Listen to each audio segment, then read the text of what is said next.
விகேர் கிளினிக்கின் 20ஆம் ஆண்டு வெற்றி கொண்டாட்டத்தை முன்னிட்டு மாணவர்களுக்கு அனைத்து சிகிச்சை கட்டணத்திலும் 50% சலுகை. தற்போதைய சூழல்ல 2015 மழையையும் 2023 மழையும் ஒப்பிட்டு பேசக்கூடிய சம்பவங்கள் நம்ம பார்க்கிறோம். உண்மையிலேயே எது தீவிரமான மழை? இந்த நிகழ்வுகளுக்கும் எல் நினோவுக்கும் பெரிய சம்பந்தங்கள் இல்லைன்னு பார்க்க சம்பந்தம் இல்லை. ஏதோ ஒரு எந்த ஒரு இதுக்கும் ஒரு பட்டர்ஃப்ளை பறந்தா கூட வானிலைக்கு சம்பந்தம் உண்டுமாங்க. வானிலை மையம் 7 நாளுக்கு அட்டவணையில போடுவாங்க. இந்த மாதிரி மழை வர வாய்ப்பு உண்டுன்னு. ஆனா முன்னறிவிப்பு என்பது 5 நாளுக்கு தான் தராங்க. காரணம் என்ன? இதெல்லாம் ஒரு நம்பகத்தன்மை கிடையாது. உலகளாவிய பிரச்சனை தான். உலகளாவிய வெப்பமயமாதல் காரணமாக எக்ஸ்ட்ரீம் வெதர் ஈவெண்ட் என்று சொல்லக்கூடிய கடும் தீவிர வானிலை நிகழ்வுகள் அதிகமாக நடப்பதற்கான வாய்ப்பு உண்டுன்னு இந்த நிபுணர்கள் கூறுகின்றார்கள். அதாவது கடும் வானிலை நிகழ்வுகளை நாம் எதிர்பார்க்கலாம். ஏதோ அது ஒன்று வறட்சியாக இருக்கலாம், இல்லை இந்த பெருமழை நிகழ்வாக இருக்கலாம், இல்லை வலிமை வாய்ந்த புயல்களாக இருக்கலாம், இல்லை வெப்ப அலையாக கூட இருக்கலாம், எதுவான இருக்கலாம். ஸோ எல்லாத்துக்கும் நம்ம தயாராக இருந்துக்கணும்.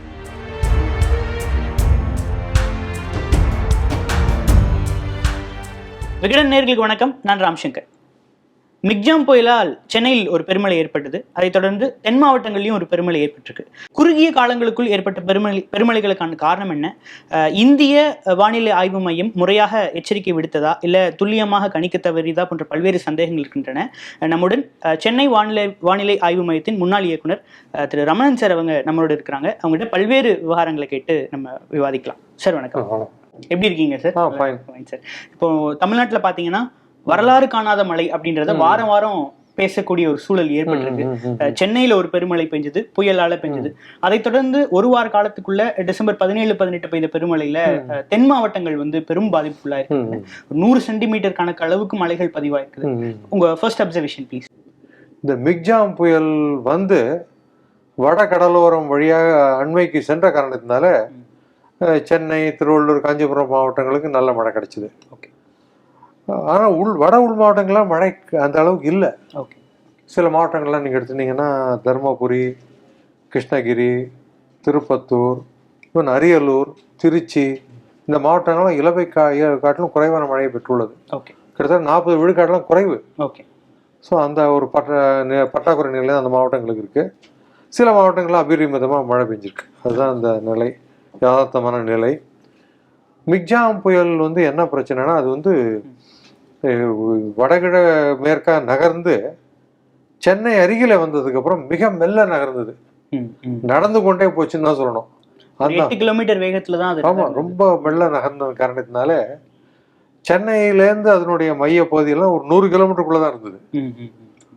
அதன் காரணமாக நல்ல மழை பெய்தது. சென்னைக்கெல்லாம் கிடைச்சிது. அந்த மாவட்டம், வட மாவட்டங்களுக்கு, அப்புறம் ஆந்திராவுக்கு பிடிச்சு. ஆனால் இந்த தென் மாவட்டங்களில் என்ன ஆச்சுனாக்க, ஒரு மேலடுக்கு சுழற்சியின் காரணமாக மழை கிடைச்சிருக்கு.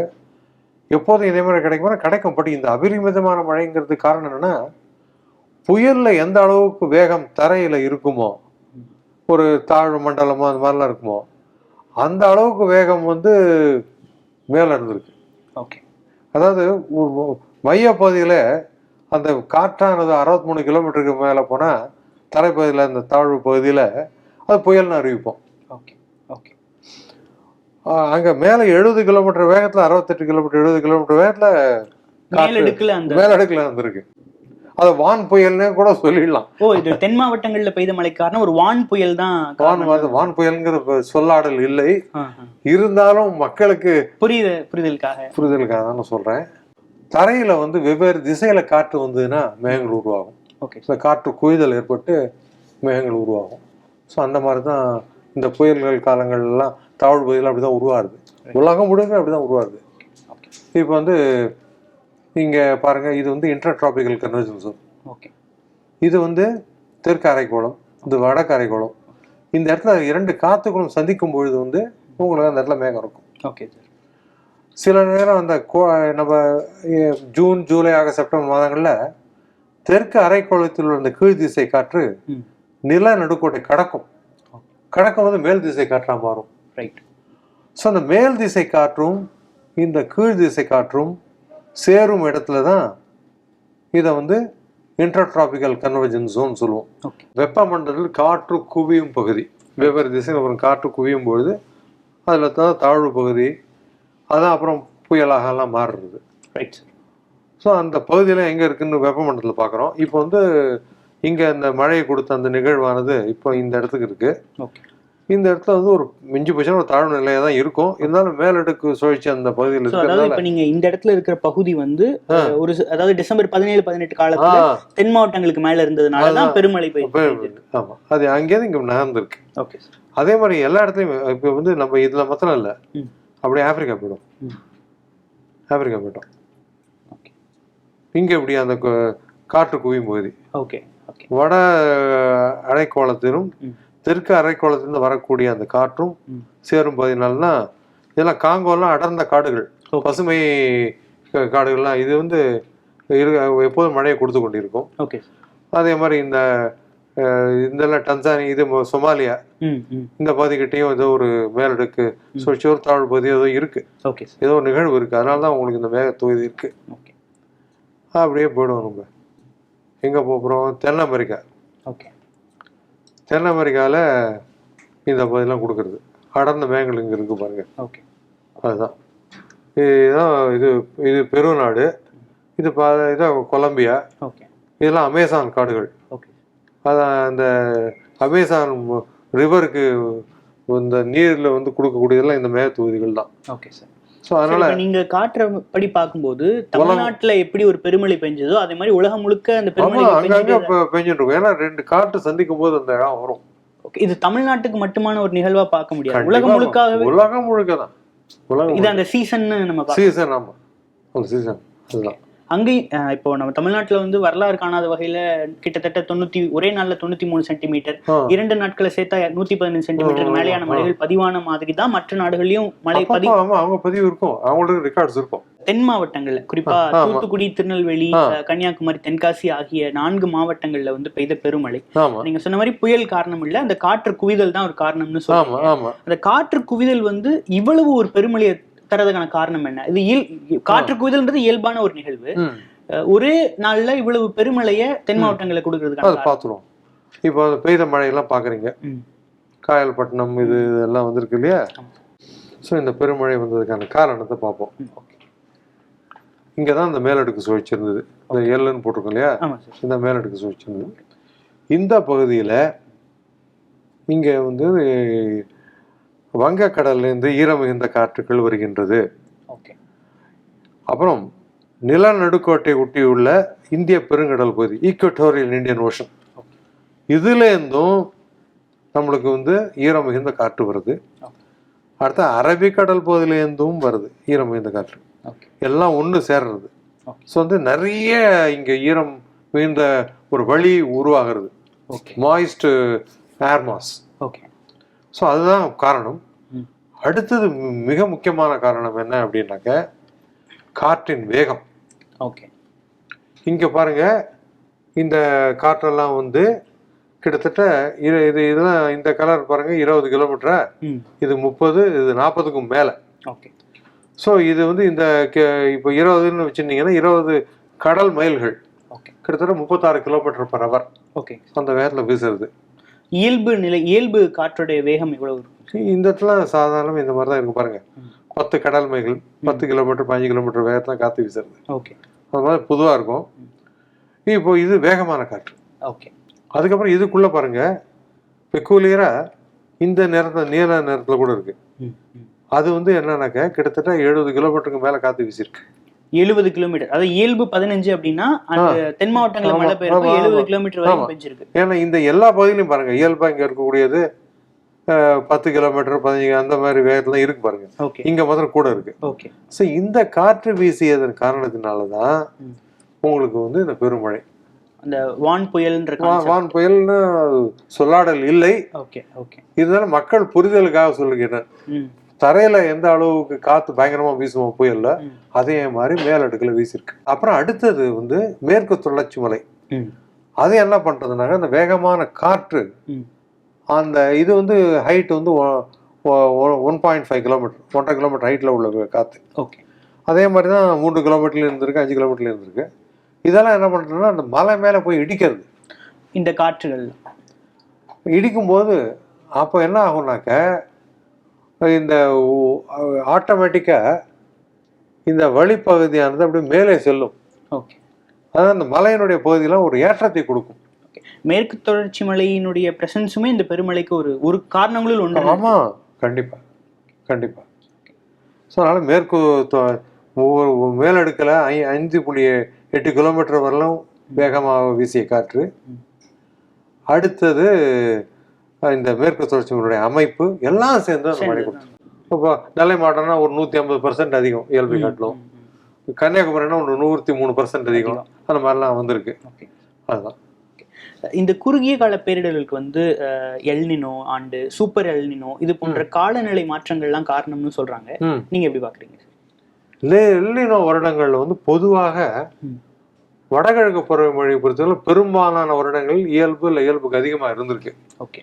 அது ஒரு ஆனால் சில வருடங்களில் இயல்பு காட்டிலும் குறைந்து இருந்திருக்கு. எல்நிலோ ஆண்டுகளிலும் இருந்திருக்கு. ஸோ அதனால அது எல்நிலோவில் மழை எதிர்பார்க்கலாங்கிறதா. பட்டு வட உள் மாவட்டம்லாம் குறைஞ்சிருக்கேன். ஆமாம். ஸோ அதனால அதை அப்படியே டக்குன்னு சொல்ல முடியாது. இன்டைரக்ட் தொடர்பு தான், ஒரு நேரடி தொடர்பு கிடையாது. இந்த மழைக்கு காரணம் வந்து இது எல்நிலோ ஆண்டுன்னு சொல்றதை நீங்க இருக்கிறீங்களா? அதாவது எல்நிலோ ஆண்டுன்னு ஏத்துனாக்க வட உள் மாவட்டங்கள் ஏன் குறைஞ்சிருக்கு? ஓகே. இந்த நிகழ்வுகளுக்கும் எல்நிலோவுக்கும் பெரிய சம்பந்தங்கள் இல்லைன்னு சம்பந்தம் இல்லை. ஏதோ ஒரு எந்த ஒரு இதுக்கும் ஒரு பட்டர்ஃப்ளை பறந்தா கூட வானிலைக்கு சம்பந்தம் உண்டுமாங்க. அது சேர அடிச்சுன்னு ஒரு காற்று வந்தா கூட ஒரு எஃபெக்ட் இருக்கும்பாங்க, ட்ரிப்பிள் எஃபெக்ட். Okay okay. ஒரு சின்னதா. ஸோ அதனால எதுக்குமே இதுக்கு டோட்டலா இல்லைன்னு சொல்ல முடியாது. ஏதோ தொடர்பு இருக்கு, பட் டைரக்ட் தொடர்பு அப்படின்னு சொல்ல முடியாது. இன்டைரக்ட். ஓகே. ஏதான ஒரு வழியில ஒரு தொடர்பு, அவ்வளோதான். Okay sir. சரி, இப்போ நம்ம இவ்வளவு துல்லியமான தொழில்நுட்பங்களை நம்ம கிட்ட வச்சிருக்கிறோம். சென்னையில வந்து 40 சென்டிமீட்டருக்கு மேல மழை பெஞ்ச போதும் சரி, தென் மாவட்டங்கள்ல ஒரு 93 சென்டிமீட்டர் வரைக்கும் போன போதும் சரி, இந்திய வானிலை ஆய்வு மையம் வந்து துல்லியமா கணிக்க தவறிட்டாங்கன்ற மாதிரியான ஒரு பேச்சு இப்போ சமீப காலமா இருக்கு. அதை நீங்க எப்படி பாக்குறீங்க? ஒரு முன்னாள் வானிலை ஆய்வு மைய இயக்குனரா நீங்க அதை சரி, ஓகே, ஒன்றும் பிரச்சனை இல்லை. இப்போ பாருங்க, இது இந்தியாவுக்கு வந்துடும். நம்ம இந்தியாவுக்கு வந்துட்டா சரியா போயிடும். நான் இப்போ உங்களுக்கு காட்டுறதெல்லாம் குளோபல் மாடல்ஸ். ஓகே. உலகளாவிய கணிப்பு இதெல்லாம். Okay okay. இது வந்து ரீடிங்னு இங்கிலாந்துலேருந்து கணிக்கக்கூடிய கணிப்பு. ஓகே. இப்போ நம்ம டெல்டா மாவட்டங்கள்லாம் மழை பெய்யுறதுன்னு காட்டுறது உங்களுக்கு தகவல் அப்படி வந்திருக்கும். இது வந்து ஒரு 10 நாள் சாட்டர்டே 30ஆம் தேதி எப்படி இருக்கும் பாருங்க. கொஞ்சம் பெருசாகவே பண்ணிடுறேன். ஓகே. என்ன காட்டுறதுங்க? ஒன்றும் பெருசாக ஒன்றும் நம்ம பகுதியில் காட்டல. மழை இருக்கிற மாதிரி தெரியல. ஆமாம் ஆமாம். நான் என்ன பண்ணேன்னா இன்னொரு மாடல் ஜிஎஃப்எஸ் மாடல் போகிறேன். ஓகே. ஜிஎஃப்எஸ் அது எந்த நாட்டினுடைய? அது America model, general forecast system. அதனுடைய மென்பொருள் தான் நம்ம பயன்படுத்துகிறோம். இந்திய வானிலை ஆய்வு மையம் அவங்க அந்த மென்பொருளை கொடுத்துருக்காங்க. நம்ம கணிக்கிறது நமது பகுதிக்கு மட்டும். Okay okay. இது வந்து இவங்க வந்து உலகளாவிய பகுதிக்கு கணிக்கிறாங்க. ஓகே. இப்போ இதில் என்ன காட்டுறது? இது நமக்கு அருகில் ஒரு பெரிய சம்பவம் நிகழ்றதுக்கான வாய்ப்பு இருக்குதா சொல்லலாமா? இப்போ எந்த இடத்துல நம்ம பார்க்கலாம். எதை உண்மையாக எடுத்துப்பீங்க? கம்ப்யூட்டர் தப்பா, காலம் தான் பதில் சொல்லும். ஏன்னா 30ஆம் தேதி 10 நாள் கழிச்சு இது தப்பா அது தப்பான்னு பேச முடியுமா நம்ம? ஒரு மாடல் இல்லைன்னு சொல்லுது, ஒரு மாடல் இருக்குதுன்னு சொல்லுது. ஸோ அதனால இப்போ துல்லியம்ங்கிற பேச்சே கிடையாது, எல்லாமே அடிபட்டு போய்டுறது. ஸோ அதனால நம்ம வந்து இது கரெக்டா அது கரெக்டா துல்லியமா இந்த பேச்சுக்கெல்லாம் சொல்லியே ஒரு ஐடியா கொடுக்கணும் நம்மளுக்கு. குறுகிய காலத்துல நம்ம வந்து நெருக்கி வரும்போது ஒரு 2 நாள் 3 நாள் 4 நாள் அப்படி வரும்போது உங்களுக்கு வந்து கருத்தொற்றுமை ஏற்பட்டு விடும். ஓகே. எல்லா மாடலுக்குமே. ஓகே. அப்போ நம்ம எடுத்துக்கணுமே தவிர, அதனால இப்ப என்னன்னா இது 10 நாளைக்கு கிடைச்சாலும் வானிலை மையம் வந்து 7 நாளுக்கு அட்டவணையில போடுவாங்க. ஓகே. இந்த மாதிரி மழை வர வாய்ப்பு உண்டுன்னு. ஆனா முன்னறிவிப்பு என்பது 5 நாளுக்கு தான் தராங்க. ஓகே. காரணம் என்ன? இதெல்லாம் ஒரு நம்பகத்தன்மை கிடையாது. 100% எடுத்துக்க முடியாது. இது ஒரு கணிப்பு. அவ்வளவுதான். இல்லைங்க சார், இப்போ சென்னையில வந்து 42 சென்டிமீட்டர் அளவுக்கு மழை பெய்யும்னு எதிர்பார்க்கலன்றது அரசினுடைய ஒரு வாதமா இருக்கு. நீங்க சொல்ற மாதிரி 5 நாளைக்கு முன்னாடியே அந்த கருத்தொற்றுமை, அதாவது கிளைமேட் மாடல்ஸ்னுடைய கணிப்புகள் கருத்தொற்றுமை வந்துரும் அப்படின்னா அந்த 42 சென்டிமீட்டர் கணிச்சிருக்க முடியும் தானே? கரெக்டு. அதுக்கு திருப்பி வேற எடுத்துப்போம். இது ஒரு ஜிஎஃப்எஸ் மாடல் ப்ரெடிக்ஷன், நேற்று மழைக்கான ப்ரெடிக்ஷன் இது. ஓகே, இவன் என்ன கொடுத்துருக்கான் மேலே 100 சென்டிமீட்டர் 100 மில்லிமீட்டர் 10 மில்லிமீட்டர் டப்பா, அவ்வளோதான். ஓகே, அது மேலே கொடுக்கல. இதில் வந்து 400 மில்லிமீட்டர் 500 மில்லிமீட்டர்லாம் கொடுக்கல. ஓகே ஓகே, அவ்வளோதான் ஆச்சா. அடுத்ததுல நம்ம இந்திய வானிலை ஜிஎஃப்எஸ் இது வந்து 21ஆம் தேதிக்கு வேலிடு. இது பாருங்க என்ன கொடுத்துருக்கான், அதாவது 20 சென்டிமீட்டர். உங்களுக்கு வந்து ஒரு சின்ன ஏரியாவில் ஒரு பாயிண்ட்டுக்கெல்லாம் அவ்வளோ தூரம் ஆக்யூரேசிலாம் எதிர்பார்க்க முடியாது. இப்போ இதுல வந்து 20 சென்டிமீட்டர் வரைக்கும் பெய்யலான்னு இருக்கு. 20க்கு 20 and above. ஆனா சார் இட் கேன் பி 40 இருக்கலாம், வை நாட். அதெல்லாம் அவ்வளோதான், அது ரொம்ப ஆக்யூரேசிலாம் பார்க்க முடியாது. 20 and above நம்ம கொஞ்சம் ஆக்யூரேசி இல்லைன்னா கூட ஒரு 80 சென்டிமீட்டர் அளவுக்கு வித்தியாசம். 20 100 இட் இஸ் ஒன்லி கால்குலேஷன். ஒரு இயற்கை அது இருக்கலாம்னு அனுமானம் பண்றது. புயலே இல்லாத இடத்துல ஒரு புயல் வருதுன்னு காட்டுறது, இன்னொரு புயலே இல்லைங்கிறத. அது என்னது ஏற்று சொல்லுங்க. It's a model, is a model, அவ்வளவுதான். இது போன்ற பேரிடர்களை துல்லியமாக கணிக்கக்கூடிய தொழில்நுட்பங்கள் நம்மகிட்ட இல்ல. நம்மள்ட்ட உலகத்திலேயே இல்லைன்னு தான் நான் சொல்றேன். நம்மள்ட்ட என்ன உலகத்திலேயே 2 மாடல் காமிச்சேன்லையே, ஒன்று அமெரிக்கன் இன்னொன்று யூரோப்பியன். அப்ப நம்மள்ட்ட எல்லாம் என்ன எதுக்கு சொல்றீங்க? உலகமே அது சொல்லுங்க. இது பெரும் பேரிடர்களை வரக்கூடிய காலங்கள்லயுமே ஒரு 100 சென்டிமீட்டர் மழை பெய்யுதுன்னா நம்மளால 20க்கு மேலதான் சொல்ல முடியுமா சார்? அவ்வளவுதான். அந்த மென்பொருள், சில மென்பொருளுக்கு நம்மளோட ஆக்சஸ் இருக்கும். ஓகே, அவன் ஆக்சஸ் கூட அவன் ஃபாரின்ல கொடுத்தானாக்கா சில மென்பொருளை கொடுத்துருக்கான். அது உள்ள போயிட்டு அந்தந்த கிரிட் பாயிண்ட்ல போய் பார்த்துட்டு எவ்வளோ காட்டுறதுன்னு பார்த்தா அதில் கொஞ்சம் வேல்யூ கூட கிடைக்கும். சில 40 காட்டலாம். அந்த மாதிரி அது அந்த பாயிண்ட் உள்ள போயிட்டு காட்டணும். அப்படிதான். சில சூழலியல் ஆர்வலர்கள் வந்து இந்திய வானிலை ஆய்வு மையம் வந்து கணிச்சிருக்கலாம் இந்த சென்டிமீட்டர். நான் உங்களுக்கு காமிச்சேன்ல ஒரு 2 மாடல், ஒன்று புயல் இருக்குன்னு இல்லைங்கிற. அதுவே அப்புறம் குளோபல் மாடல்லே அப்புறம் என்ன சொல்றது? இப்போ நீங்க சொல்லுங்க, அன்னைக்கு புயல் வருமா இல்லையா சொல்லுங்க. நீங்க புயல் இருக்குமா இல்லையான்னு 2 மாடல் காட்டுறத காமிச்சிட்டாங்க உங்களுக்கு. ஆஸ்திரேலியன் மாடலும் காட்டல. என்ன செய்வீங்க சொல்லுங்க? அப்ப இந்திய வானிலை ஆய்வு மையத்தின் மீது குற்றம் சாட்டுறதுல அது அந்த இதுல வாதத்துல சரியில்லைன்றதா உங்களுடைய? இன்னும் எல்லாரும் முன்னேறணும், எல்லாரும் எவ்ரிபடி இட்ஸ் டீம் ஒர்க். அதாவது அவன் வந்து நம்மளுக்கு அந்த மென்பொருளை கொடுத்துருக்கான். அமெரிக்கா கொடுத்த மென்பொருள் தான் இது. ஓகே, யூஎஸ் ஜிஎஃப்எஸ் மாடல் அவன் என்ன யூஸ் பண்றான் அமெரிக்கா, அதே மென்பொருள் தான் இது. சரி, நம்மளுக்காக கொஞ்சம் மாத்தின்னு இருக்கோம். மற்ற நாடுகள்ல வந்து துல்லியமா கணிக்க முடியுமா? இது புற வெப்ப மண்டலங்களுக்கு துல்லியமா கணிக்க முடியும். அது எந்த பகுதிகள் சார்? புற வெப்பம்னா 23 டிகிரி வடக்கு, 23 டிகிரி கிழக்கு, தெற்கு. அங்க எந்தெந்த நாடுகள் அப்படின்னு? ஐரோப்பிய நாடுகள், அமெரிக்காவுடைய வடக்கு பகுதி. அமெரிக்காலேயே உங்களுக்கு இந்த புளோரிடா அந்த பகுதியெல்லாம் கஷ்டம். இல்லடா ஒரு சூறாவளி டொர்னேடோ வருது, முதல் நாள் சொல்ல முடியாது இங்க டொர்னேடோ வரும்னு சொல்ல முடியாது. 40 நிமிஷம் நோட்டீஸ் தான் கிடைக்கும் ஒரு சூறாவளி வரதுக்கு. இப்போ அந்த நீங்க சொல்ற அந்த வட பகுதிகளில் வந்து மழை வந்து கணிக்க முடியும். 100 சென்டிமீட்டர் பெய்யும்னா 100 சென்டிமீட்டர் ஓரளவுக்கு ஆக்யூரசி வரும். அந்த கரெக்டா ட்ராக் பண்ணிட்டு வந்துடலாம். எந்த இடத்துல 2 சந்திக்கின்றத வழி திண்மங்கள், ஸோ அதுல ஏற்படக்கூடிய நிகழ்வு, ஸோ அது வந்து இப்படியே நகர்ந்து இப்படி மழையை கொடுக்கும்னு சொல்லலாம். ஓகே, அங்க கண்டுபிடிக்க முடியுது, பட் இந்த பக்கம் முடியலன்னா அது வெப்பமண்டலத்தில் இருக்கும். நம்ம ஓகே வெப்பமண்டலம்னா நம்ம அமெரிக்காவுடைய இந்த புளோரிடா பகுதி, நம்ம பகுதி, ஆஸ்திரேலியாவோட வடபகுதி, இதெல்லாம் வெப்பமண்டலங்கள். வெப்பமண்டலங்கள்ல இந்த மாதிரி கொஞ்சம் சவால் தான் இருந்தாலும் முன்னேறி இருக்கும், முன்னேறி காட்டுறோம். இப்போ இவ்வளவு தூரம் சொல்ல முடியாது. ஒரு அதி கனமழை வரும்னு சொல்றோம் இல்லையா, 20 சென்டிமீட்டருக்கு மேல வரும்னா அது பெரிய விஷயம் தானே. இந்தியன் மெட்ராலஜிக்கல் டிபார்ட்மெண்ட் அவங்களோட பெஸ்ட்டை தான் கொடுத்துட்டு இருக்காங்கன்னு. சரி, இந்த ஜிஎஃப்எஸ் மாடல் யூஎஸ் யூஸ் பண்றது, அதே மாடல் நம்ம மென்பொருள் நம்மளுக்கு இருக்கு, அதன் மூலம் கணிக்கப்பட நம்மளுக்கு கிடைக்கிறது. சார், ஐஎம்டிஏ மக்களுக்கு அறிவிக்கிறத தாண்டி ஐஎம்டிஏ டு கவர்மெண்ட் கம்யூனிகேஷன் ஒன்று இருக்கும். ஸோ அந்த மாதிரி இந்த ஜோன்ல ஒரு பெருமழை பெய்யறதுக்கான வாய்ப்பு இருக்கு, நீங்க ரொம்ப அலர்ட் ஆருங்கன்னு அந்த மாதிரி அலர்ட் சென்றிருக்கிற வாய்ப்பு இருக்கா? இது வந்து பாருங்க, எனக்கு எல்லாம் ஐடியாவே இல்லை.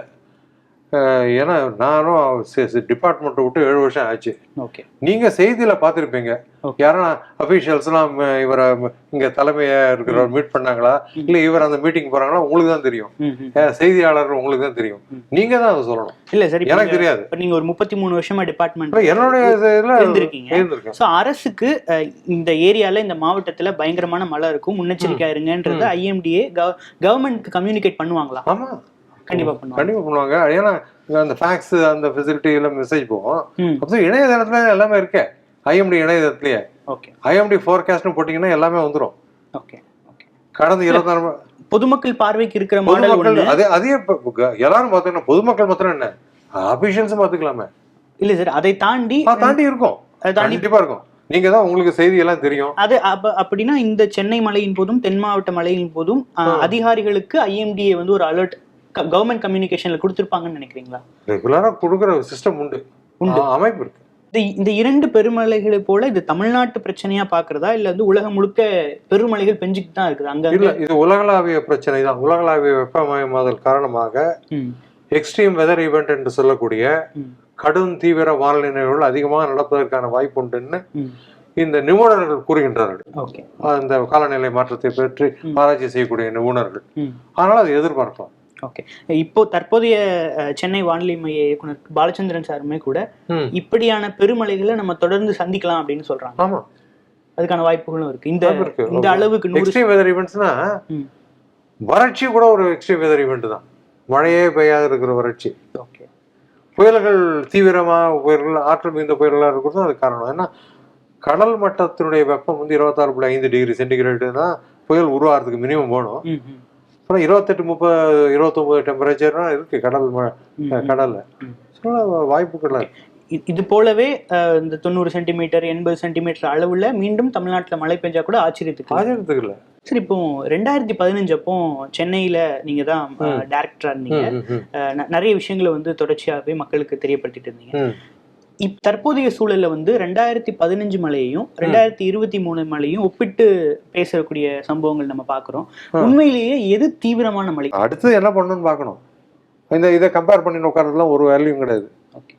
இனிமே வந்ததுன்னா எப்படி ஃபேஸ் பண்ணணும், சோ வாட் நெக்ஸ்ட், அதுதான் ஆட்டிடியூடா இருக்கும். Okay, right sir. அது என்ன பண்ணணும் சொல்லுங்க நீங்க. அதுதான் திங்க் பண்ணணும். நீங்க வந்து இப்ப என்ன பண்ணணும்னாக்க, பெரிய 200 வீடு இருக்கு, சாக்கடையில தான் போகிறது கழிவு நீர். அந்த கழிவு நீரை சுத்தப்படுத்தி அங்க ஒரு குளம் மாதிரி வெட்டி உள்ள போயிங்க வாட்டர் ரிசர்வாயர் மாதிரி கொண்டு வர ரிசர்வாயர் ஆகிடும் அது. அப்புறம் அந்த திட கழிவு பொருளை எப்படி அப்புறப்படுத்தணுமோ அதை உரிய முறையில அப்புறப்படுத்தி விட்டுருங்க. உங்களுக்கு நிலத்தடி நீரும் பாதுகாக்கப்படும். பெருமழை பெய்தாலும் அந்த குளம் தாங்கிக்கும். இப்போ மயிலாப்பூர் குளம் தாங்கிட்டு இல்லையா, நிறைய மழை, அந்த மாதிரி ஒன்றும் பிரச்சனை இருக்காது. நீர்நிலைகள் அதிகப்படுத்தணும். வரக்கூடிய காலங்கள், வரக்கூடிய ஆண்டுகள், இதுல வானிலை நிலவரங்கள் எப்படி இருக்கும்? நீங்க சொன்ன மாதிரி பெருமழைகள் புயல்களுக்கான வாய்ப்புகள் இருக்குமா? அந்த சூழல் எப்படி இருக்கு உங்களுடைய பார்வையில? அதாவது கடும் வானிலை நிகழ்வுகளை நம்ம எதிர்பார்க்கலாம். ஏதோ அது ஒண்ணு வறட்சியா இருக்கலாம், இல்ல இந்த பெருமழை நிகழ்வா இருக்கலாம், இல்ல வலிமை வாய்ந்த புயல்களா இருக்கலாம், இல்ல வெப்ப அலையா கூட இருக்கலாம், எதுவானா இருக்கலாம். ஸோ எல்லாத்துக்கும் நம்ம தயாரா இருந்துக்கணும். அதாவது ஒரு பேரிடரை எதிர்கொள்ளக்கூடிய ஆற்றலை நமது சமூகம் வளர்த்து கொண்டு விட்டால் ப்ராப்ளமே இருக்காது. சரி, இப்போ லாங் டேர்ம்ல வெதர் எப்படி இருக்குன்னு சொன்னீங்க. இப்போ சென்னை பெருமழை, தென் மாவட்ட பெருமழை, அதை தொடர்ந்து டிசம்பர் இறுதி ஜனவரி முதல் வாரத்துல ஒரு பெருமழையை நம்ம எதிர்கொள்ளலான்ற ஒரு வியூகம் இருக்கு. அதை நீங்க எப்படி பாக்குறீங்க? இந்த 10 நாளைக்கு தான் கிடைக்கும் மாடல்ல, 5 நாளைக்கு தான் முன்னறிவிப்பு. இப்போதைக்கு எதுவும் இல்லை. ஆமா, அவ்வளவுதான் எடுத்துக்க முடியும். 10ஆவது நாள் தான் உங்களுக்கு காமிச்சிட்டேன். ஒன்று ஒரு புயலே இருக்குன்னு காமிச்சிருக்கு, மற்ற ரெண்டும் சொல்லலை.